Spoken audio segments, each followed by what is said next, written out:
So this video is going to cover how to add expiry or activate expiry and add it whenever you are adding product or whenever you are purchasing, and as well how to remove a product that has just expired from the stock. So to do that, first on your dashboard, you go to settings. What do you want to achieve? Coming to settings here, you want to activate ability to use expiry. You come to product, then here now you click on add expiry. Your account will probably be like this already by default, so you click on add expiry. So you can say stop selling at end days. What is that end days? You can say 30 days to expiry. You understand? So that's what it means.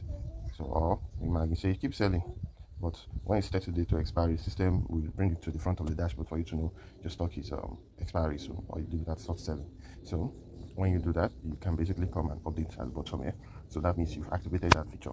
Then you come back to products and services. Let's assume we're trying to add a new product. You get now? So I click on add new product, right? And I prefill the form and say, okay, let's say this product is non up to one, right? I scan the barcode and get me this code as the SKU, right? Then you come to units and I select it's sold in pieces, right? Select pieces. Then I come straight down. I can, depending on how you set them up, you can select category after creating category and stuff like that.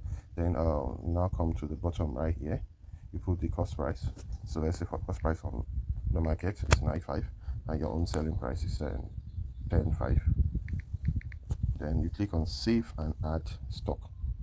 So why click on that then?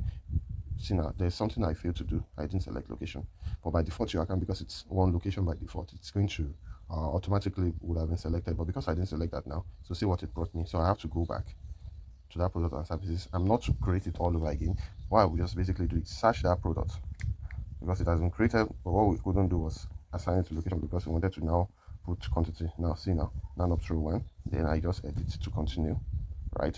So now that I did to continue, I'll basically come to the bottom now. So the place where I have the location, you see, if it's going to be so the multiple location, I can select multiple location name, right? Then I'll come to update and edit stock. So on the edit stock page now, basically what I'm going to input now is how many quantity is going to be available. Let's say 10. Then expiry date here. So when is it going to expire? Then I set it up. It's going to expire 2027 December 31st. You see that now? Then this one just today's date that I entered it, and that's it's going to be available in this particular location, but in this second location we don't have quantity there yet. So I just basically click on save. So I've created a product and as well I have added the expiry. You understand? So if you go to the point of sale and you want to sell and you search the non up through, right? The non up through, and it comes up like this. So once it lists up, you see this icon here. If you click on it, it will give you option of like which one do you want to sell. I mean this one, but see the expiry date. You can have multiple one that came in with different expiry date. So basically you can select the expiry date from here. Oh, it's this one that I'm selling. You understand? Then you sell it off. Now let's quickly go to a product that has expired and we want to remove it from the stock.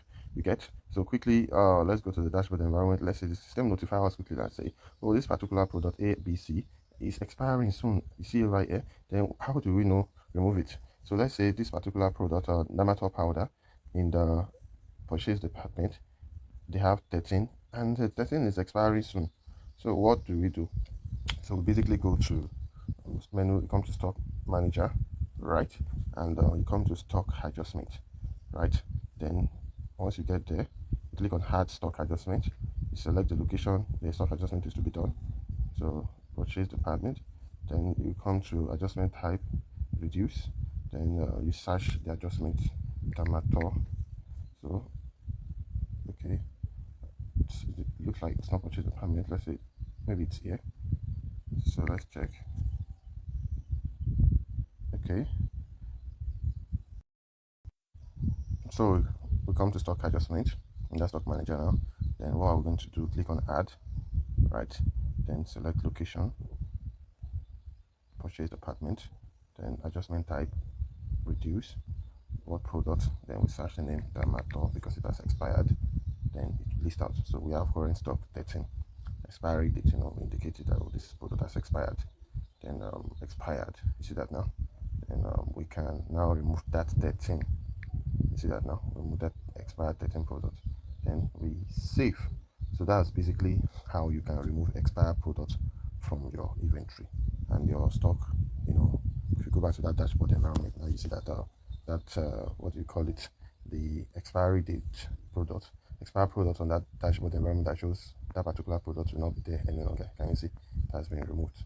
Then apart from that, when you are checking basically on reports for where you can see your expired product, you can see them under reports and under stock.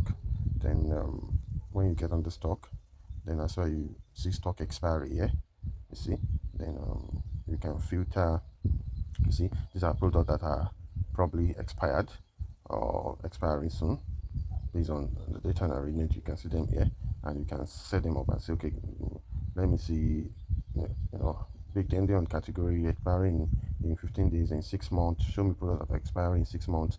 You know, it's going to list them out. You know, and you'll be able to make informed decision with that. You understand? So I think that's all for this video.